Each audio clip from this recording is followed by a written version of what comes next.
मेरे साथ में अंतरराष्ट्रीय घटनाक्रम में दो ऐसे संगठनों पर चर्चा करने के लिए जहां भारत की वजह से कुछ निश्चित ही हुआ है, या फिर ये कहिए कि भारत की वजह से चीन को बहुत कुछ हुआ है। आज के सेशन में जिक्र है दो संगठनों का, एक का नाम है एससीओ और दूसरे का नाम है ब्रिक्स। आज के सेशन में इन दोनों का जिक्र होगा, किस तरह से भारत से चिढ़ा बैठा है चीन, किस तरह से भारत के खिलाफ पाकिस्तान को इंस्ट्रूमेंट के रूप में यूज कर रहा है चीन। तब भी मैंने आपसे कहा था कि हम इस व्यक्ति पर तब तक भरोसा नहीं कर सकते जब तक ये भारत के साथ आने की कसम ना खा ले या पाकिस्तान का साथ छोड़ने की कसम ना खा ले, इसलिए हमने इसको इग्नोर मार दिया था। खैर, चीन की आज हम उस पॉलिसी को आपके सामने पर्दाफाश करेंगे, एक्सप्लेन करने का प्रयास करेंगे और संभवतया आप में से बहुत से लोग जो इस थॉट के साथ चल रहे होते हैं कि चीन अपना पड़ोसी है, इसके साथ संबंधों को क्यों ना सुधार लिया जाए, जब ये थोड़े दिन पहले भारत के साथ आकर के कहने लगा था कि अमेरिका ने मेरे ऊपर ट्रेड टैरिफ लगा दिए हैं, बैरियर लगा दिए हैं, अगर आप चाहें तो मुझसे व्यापार कर लो, मैं आपको बहुत सारा व्यापारिक लाभ दे दूंगा। तब भी हमने डिसाइड किया था कि चीन से तब तक कोई मित्रता नहीं जब तक पाकिस्तान के साथ अपने रिश्ते भारत के खिलाफ यूज करना बंद नहीं कर देता। आज कुछ इसी तरह का वाकया है जिसमें हम बताएंगे कि कैसे चीन और पाकिस्तान ने फिर एक बार एक दूसरे के प्रति वही रवैया शो किया जो मच एक्सपेक्टेड था, और हो भी क्यों, पाकिस्तान ने अपने आप को इसके सामने परोस कर जो रख दिया है।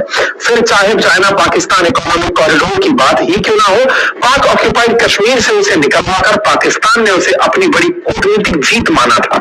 आज पाकिस्तान में चाइना पाकिस्तान इकोनॉमिक कॉरिडोर के नाम पर चीनी सेना पाकिस्तान में अपना बंकर बनाकर बैठी है, बलूचिस्तान के अंदर बलोच लोगों के ऊपर अपनी तरफ से यातनाएं दे रही है।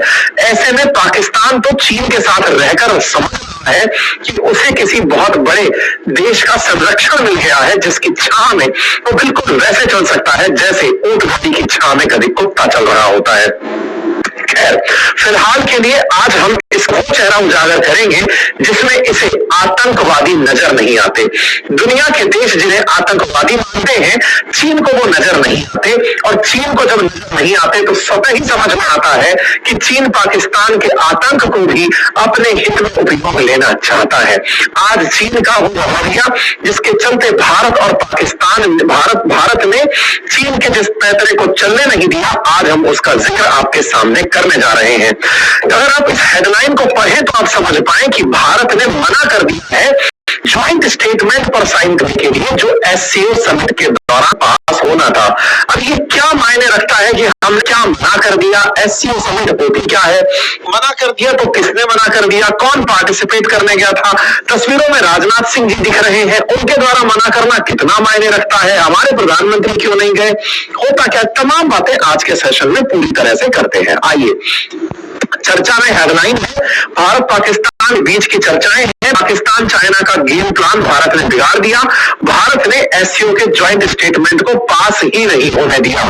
कैसा ज्वाइंट स्टेटमेंट था जिसके चलते चीन की चिंताएं बढ़ गई, बताएंगे। साथ ही आपको आज ये भी बताएंगे कि ब्रिक्स समिट जो होने जा रही है रियो में, ब्राजील में, उसमें शी जिनपिंग नहीं जा रहे हैं, कारण भारत के प्रधानमंत्री को बनाया गया है।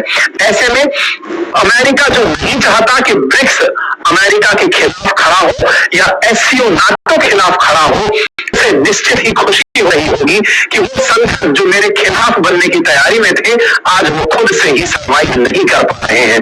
करें भी कैसे जब कुछ लोगों के अपने स्वार्थ ज्यादा बड़े हो जाते हैं। खैर, फिलहाल के लिए चर्चा सबसे पहले एससीओ के ऊपर करते हैं। एससीओ की बात है, शंघाई कोऑपरेशन ऑर्गेनाइजेशन की बात है। ऐसे में ही हमारे डिफेंस मिनिस्टर की बैठक लाइनअप थी चाइना के अंदर आज के दिन। उम्मीद है कि हेड ऑफ स्टेट से पहले डिफेंस मिनिस्टर की बैठक का रीजन समझ में आया होगा। ठीक है साहब, इसमें हमारे डिफेंस मिनिस्टर थे, तो यहाँ पर 10 देश के डिफेंस मिनिस्टर आपको तस्वीरों में दिखाई दे रहे हैं। आप कहेंगे फिर तो पाकिस्तान के बिल्कुल पाकिस्तान के यहाँ पर खड़े हुए आपको दिखाई दे रहे हैं, ठीक है ना। 10 देश के डिफेंस मिनिस्टर चाइना के अंदर यहाँ पर आपको दिखाई दिए। हमारे जो रक्षा मंत्री हैं उन्होंने अपनी तरफ से ये जानकारी देते हुए कहा कि साहब मैं ऐसे ऐसे जा रहा हूँ और कल के दिन ये बैठक होने वाली है। भारत की तरफ से ये जानकारी बाहर आई कि हम लोग किस किस विषय पर यहाँ पर चर्चा करने वाले हैं। ये चर्चाएं के लिए यहाँ पर 25 तारीख की शाम को जाते हुए राजनाथ सिंह जी को देख सकते हैं और 26 तारीख के दिन एक दूसरे के साथ मंच साझा करते हुए देख सकते हैं। कुछ वीडियोज आए जिसमें राजनाथ सिंह जी जाते हुए दिख रहे हैं, फिर पाकिस्तान के जो रक्षा मंत्री हैं वो यहाँ से छुप करके निकलते हुए जाते हुए दिखाई दिए। कुल मिलाकर के रक्षा मंत्रियों की यहाँ पर बैठक हुई। अब जब बैठक होती है तो बैठक होने के बाद सब लोग आपस में बैठकर चर्चा करते हैं। क्या चर्चा करते हैं बताओ भाई, हम सब लोग बैठे, क्या कॉमन बात निकली जिसके ऊपर आज हम लोग यहाँ से उठे। मतलब आप ऐसे समझिए कि 10 लोग मिले हैं, 10 लोग करके अब कोई एक कॉमन एजेंडा साइन करना है कि चलिए अब अपन एक अपनी तरफ से कुछ साइन कर देते हैं पेपर, ताकि हम कहें कि हाँ हम मिले थे, इस मीटिंग के ये मिनट्स थे और इनको आगे लेकर चलना है ना। तो इस प्रकार से कॉमन डॉक्यूमेंट निकल कर आता है। हर मीटिंग में एक कॉमन डॉक्यूमेंट बाहर आता है जब भी लोग आपस में मिल रहे होते हैं।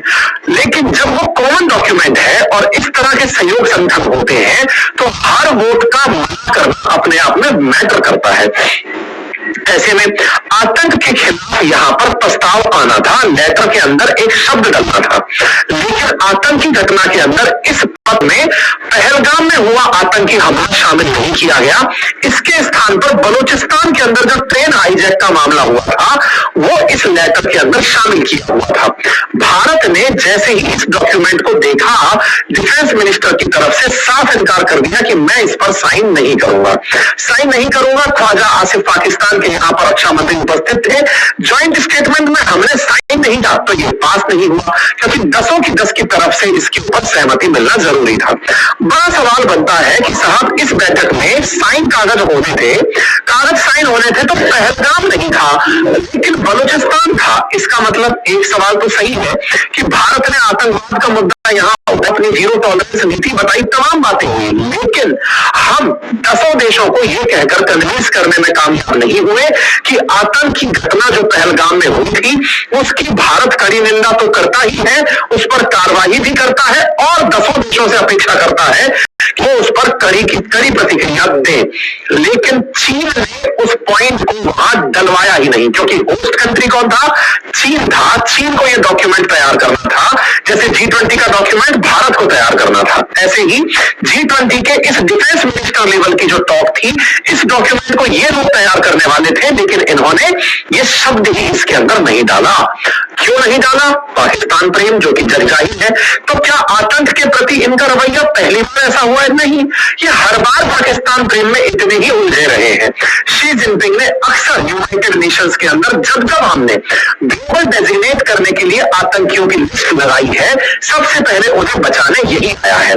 जब जब पाकिस्तान के साथ इनको काम पड़ता है, आतंकियों को बचाने चाइना चला आता है। फिर चाहे बलूचिस्तान के अंदर हो या कहीं और, ये अपनी परेशानियों को भी बचा नहीं पाते, ये परेशान ही को बचाकर रहते हैं। जब पहलगाम हमला हमारे यहाँ हुआ तो चाइना की तरफ से एक जांच की डिमांड की गई कि एक काम करते हैं, जांच बिठा लेते हैं कि ये आतंकी हमला किसने किया है। मतलब चाइना भारत के लिए जिस तरह का स्टैंड रख रहा था वो हमको जाहिर था और हमें तो इतिहास भी पता था। पाकिस्तान हमेशा जब भी कोई आतंकी को यूएन में बैन करने की बात आती है, चाइना उसे ब्लॉक कर देता है। चाइना उस पेपर को ही पास नहीं होने देता जिसपे इसकी सहमति यूएनएससी के अंदर चाहिए होती है। खैर कोई बात नहीं, चीन का पाकिस्तान प्रेम यहाँ पर साफ दिखा, लेकिन भारत ने भी दुनिया के सामने अपना स्टैंड रखते हुए कहा कि यदि पहलगाम नहीं तो ज्वाइंट स्टेटमेंट नहीं, और ऐसा कहते हुए हमने उस लेटर को ड्रॉप कर दिया। हमारे एक्सटर्नल मिनिस्टर की तरफ से ये बयान आया और कहा कि साहब हमने वो लेटर को पास ही नहीं होने दिया। अब इसके 2 तथ्य हैं इस घटना को देखने के, इनको 2 तरह से देख सकते हैं। पहला कि भारत ने एक स्टेटमेंट को पास ही नहीं होने दिया, इतनी दृढ़ता हमने दिखाई, और दूसरा इस तरह से भी देख सकते हैं कि भारत पहलगाम वाले हमले को शामिल क्यों नहीं करा पाया।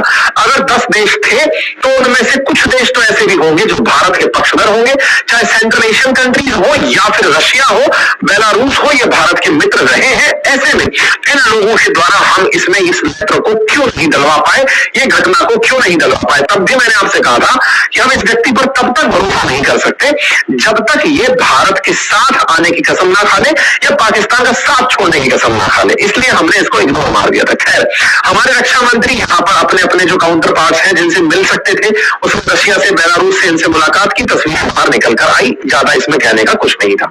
थैंक यू सो मच, अपना ख्याल रखें।